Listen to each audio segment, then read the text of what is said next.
Hashtag Trending is brought to you with the generous sponsorship of Zoho Canada. We thank them for making it possible for us to bring you this type of content. Zoho has a unique and powerful software suite to transform the way you work.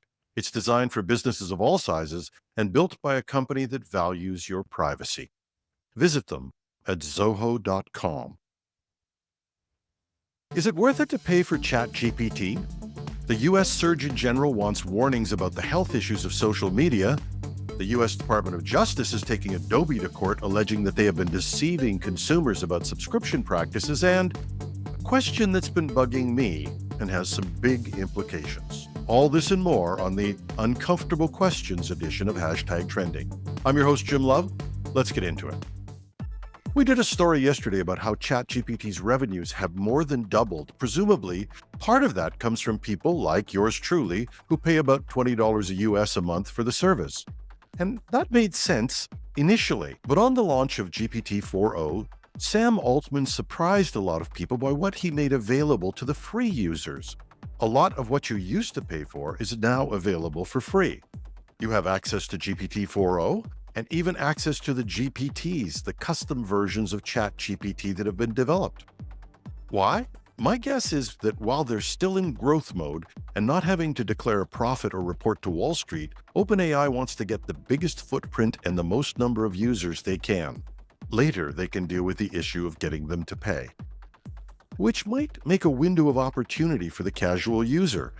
If you just want to use ChatGPT, the biggest value that paid users see is more time on ChatGPT and possibly some priority in processing. But even then, if you're a casual user, the worst that happens to you, from my understanding, if you exceed your limit, is that you get shunted down to a prior version. No biggie. And if you're a casual user with even limited access to the latest model for free, is it worth it to pay? Well, it turns out there are some things that paid users still have access to. Free users can't use DALL-E for images, even though ChatGPT 4 can analyze visuals and text. The desktop version is only available for paid users, but it's also only available for Mac users right now, so that might not be an issue for some. Another big reason to use the paid model may be data analysis. This paid version gives you access to ChatGPT's advanced features. You can create interactive charts and tables, and these charts, by the way, can be customized and loaded into presentations. In the paid version, you can upload files directly from Google Drive or Microsoft OneDrive, and you have the option to browse for files on your local device. For the right user, that alone might be worth it. But there's one great way to find out. Try it. And if you find yourself hitting those limits often or needing complex tasks or numerous requests, I'm certain ChatGPT won't turn you away with your credit card in hand. With features like voice mode coming later this year, the free tier may not always cut it for everything you need or want. And presumably the paid subscription will also give you the latest updates right when they launch. But in the meantime, as the old saying goes, you can't save more money than free. U.S. Surgeon General Vivek Murthy is urging social media platforms to include warning labels similar to those found on cigarette packs, alerting users that the apps are associated with significant mental health harms for adolescents. In an opinion piece, Murthy cites research linking increased teenage social media use to higher risks of anxiety and depression. He argues such labels would regularly remind parents and adolescents that social media has not yet been proved safe. It's a bold proposal aimed at driving awareness as the Surgeon General positions the youth mental health crisis as an emergency warranting urgent action against the key contributing factor, social media overuse. And the U.S. Surgeon General isn't the only one raising a red flag. In the UK, a new Online Safety Act is planned for in 2025, and that act will require safeguards on a wide range of things.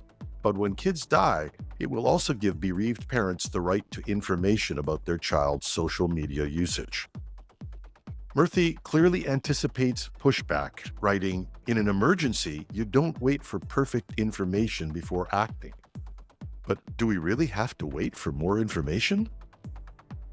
A survey by the Royal Society for Public Health found that Snapchat, Facebook, Twitter, and Instagram all led to increased feelings of depression, anxiety, poor body image, and loneliness among 14 to 24-year-olds in the UK. A study of 14-year-olds published by the National Library of Medicine in the US found that greater social media use predicted poor sleep, online harassment, poor body image, low self-esteem, and higher depressive symptom scores, with a larger association for girls than boys. The big social media platforms haven't yet weighed in, but you can bet the lobbyists are going to make as much money on this as they did on big tobacco. Get ready for a huge debate. The U.S. Department of Justice is taking Adobe to court, alleging that the software giant has been deceiving consumers with its subscription practices. In a complaint filed Monday, the DOJ claims Adobe has been misleading customers about the true costs and terms of its paid monthly subscriptions. The lawsuit states that Adobe hides key details like costly early termination fees, often burying this information in the fine print or behind optional links and text boxes. When signing up, customers are automatically enrolled in Adobe's most expensive annual plan without clear disclosure of the terms. If subscribers do try to cancel, the government alleges Adobe forces them through a needlessly onerous and complicated process filled with roadblocks. This includes navigating multiple web pages, pop-ups that ambush users with termination fees, and even having customer service calls disconnected if they attempt to cancel over the phone or via chat. The DOJ argues that these deceptive tactics trap consumers into costly subscriptions against their will, violating federal consumer protection laws. The lawsuit specifically names 2 Adobe executives it claims directed and controlled these alleged unlawful practices. In a statement, an FTC official said, "Americans are tired of companies hiding the ball during a subscription sign-up and then putting up roadblocks when they try to cancel." The suit speaks to escalating scrutiny of Adobe's business model that shifted to subscriptions for creative software like Photoshop in 2012. And here's my question for today. Can somebody explain to me why I need an AI PC? They are going to be the greatest thing since sliced bread, according to what I've been reading.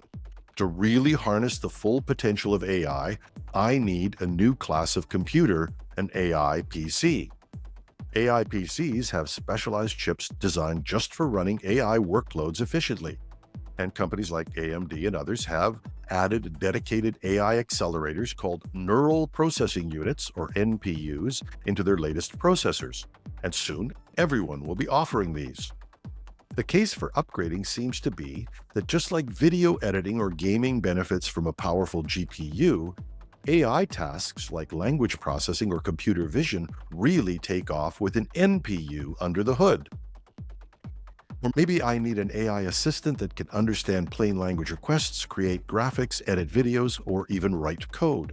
Perhaps having an AI analyze business data and generate insights instantaneously. With a traditional PC, those intensive AI workloads could bottleneck the system.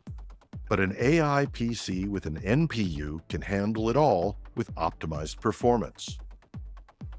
But right now, I'm using AI constantly, and anytime I need the power of an AI model, I'm using the API to use OpenAI or a similar model to do the heavy lifting. I almost bought an upgraded PC with big memory and a big GPU for one function that I use that is really intensive. But with a simple Perplexity search, I found a service that does that as part of a bundle of tools that I needed for editing anyway. I get it. Just like when floating point calculations were improved or with new graphics cards, eventually these get built into everything. But the second wave of these developments is always cheaper. So what's the rush? I know why manufacturers want us to move up. They need to get you to move out of that old inventory and start buying. There's a big slump in PC purchasing, and this would be great for their bottom line. But for me, it's not just the cost of early replacement. There's a huge environmental impact as well. I forget the exact amount, so I could be corrected by somebody, but it's something like 80% of the carbon footprint of a device is baked in during the manufacturing and delivering. The operational component, power used, etc., is minuscule by comparison. So I'm more than willing to be schooled in why I'm wrong. I invite the comments. But if a lot more people feel like I do, the next wave of PCs could be a huge disappointment in terms of corporate and consumer sales. And that's our show for today. Hashtag Trending goes to air 5 days a week with a daily news show and a weekend interview show we call the Weekend Edition. And we've got a great one for you this weekend. Show notes are at technewsday.ca or .com. Either one works. Contact me at editorial@technews.ca. I answer every comment. I'm your host, Jim Love. Have a terrific Tuesday.